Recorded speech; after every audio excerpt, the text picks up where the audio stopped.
Yan. Yo, what's up guys? Another day, another fish video na naman po tayo. At sa video na to, tara samahan nyo ko, lalo na po dun sa mga kahabi natin na nagtatanong kung ano po ba yung water pump na gamit natin. At kung paano natin sinat up yung piping niya, yung sa bottom drain, dun sa skimmer. At makikita ko din po sa inyo yung maintenance na ginagawa natin dun sa fiber fill na foam na isa sa mga filter media na ginagamit natin sa ating mechanical para mapanatiling malinis at crystal clear yung ating tubig. So, yun, tara, kita kasi nyo. So, yun guys, pasok po tayo dito sa ating main pan. Trapal pan lang po ito guys sa mga nagtatanong din sa atin ito.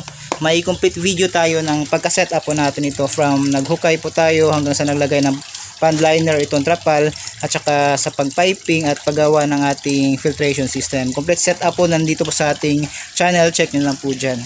At ito update natin sa ating mga isda. Itong Beniguin natin guys naka-recover na talaga. Malakas na siyang kumain, tapos yung katawan niya yan nagre-recover na din. Ayan, ito po yung mga ibang isda natin. Kaso nga lang itong ating sangke, yan, payat na payat siya. Under observation pa din natin yan. Hindi pa siya nakaka-recover talaga. Ayan, so ito naman sa nagtatanong, ito po yung skimmer natin. At DIY lang din po yan, may complete video din po tayo niyan kung paano po natin yan sinatap.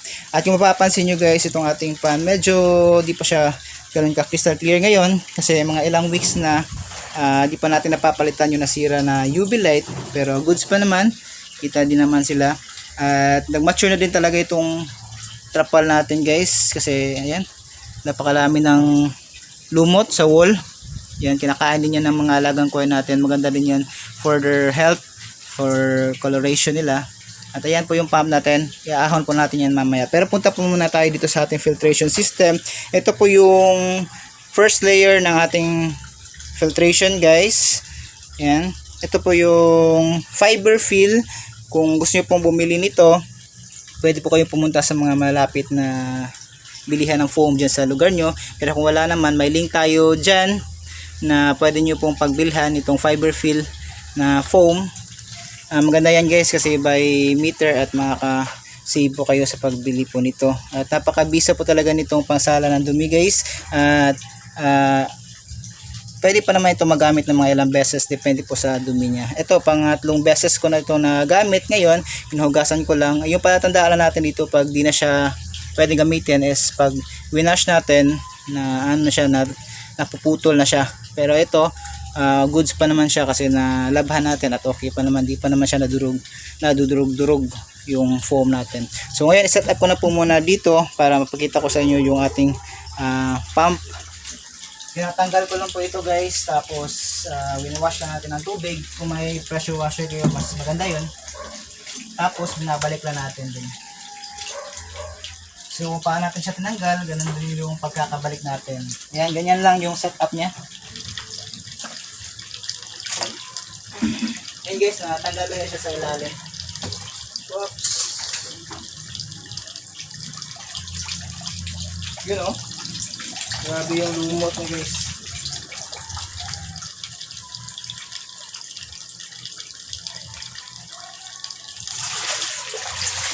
Ayan. Eto guys, dun sa mga nagtatanong natin kahabi ko ano po yung pagka-set up. Ayan. Eto, bali tatlo po yung naging ano natin, bottom drain. Kasi bottom drain ito, saka ito. Tapos itong isa, skimmer naman. Ayan. Gagawin nyo lang guys, kung susundin nyo to, yung ginawa ko dito is 1/2 dito na 1 and 1/2 dito na tubo, tapos dito 32 mm sa skimmer para yung paghigop ng dumi talaga is malakas yung pressure. Hindi natin pwedeng i-same ng pipe dito kasi hina yung dito sa skimmer natin. So yun lang yung ginagawa ko dito. Yan. Tapos ito yung pump natin, Pereha PB12000. Yan. Pero nakaset na siya sa 11,000 liters per hour kasi times 2 lang ang pan volume ng ating pan yung sinet ko po dun sa ating Pereha. Yan guys, natanggal dito kaya yan, babalik na natin to, tapos lalagyan natin ng pampahigpit kasi yan, natanggal lang siya. Ayan. Di ko makita yung tiplo natin guys, kaya ito na lang plastic yung gagamitin natin.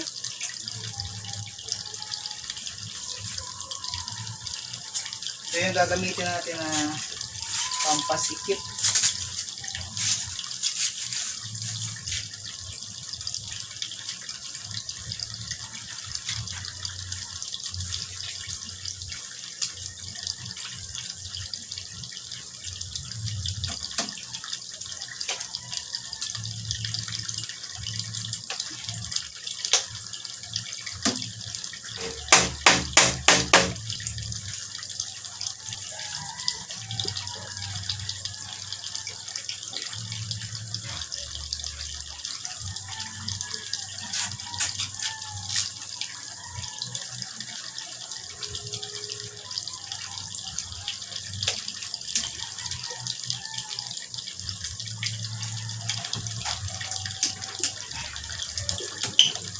So yan, babalik na natin guys. Ganito lang yung setup niya.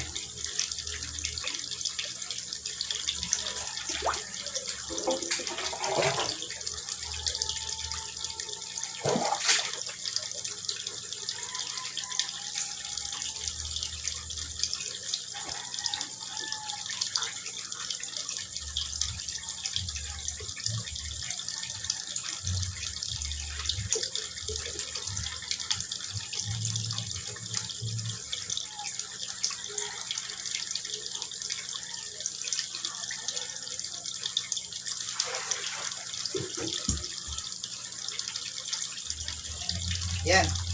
Tapos natin i-set up guys. So ngayon, paandarin na natin. Yan guys, naibalik na natin.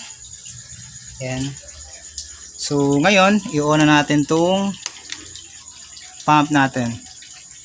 Yan. 3 mode siya. First, second, third. 10,000, 11,000, tsaka 12,000 liters per hour. Ayun. Tapos dyan, naangat yung tubig, dadaloy po dyan sa mga filtration system natin. Papunta dito sa output na skimmer naman siya. Yan.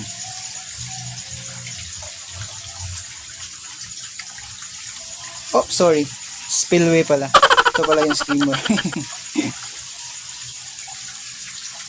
Sasabihin na rin natin yung purpose na bottom drain, yung kumukuha ng mga, doon pumupunta yung mga dumi, nahihigop niya, yung nasa bottom ng pan natin. Tapos itong skimmer naman sa itaas, dito na pupunta yung mga dumi na lumulutang sa surface ng pan, hinihigop siya dyan para mapunta doon sa ating filtration system at saka malinis. Pagkatapos, balik na yung malinis na tubig dito sa ating pan.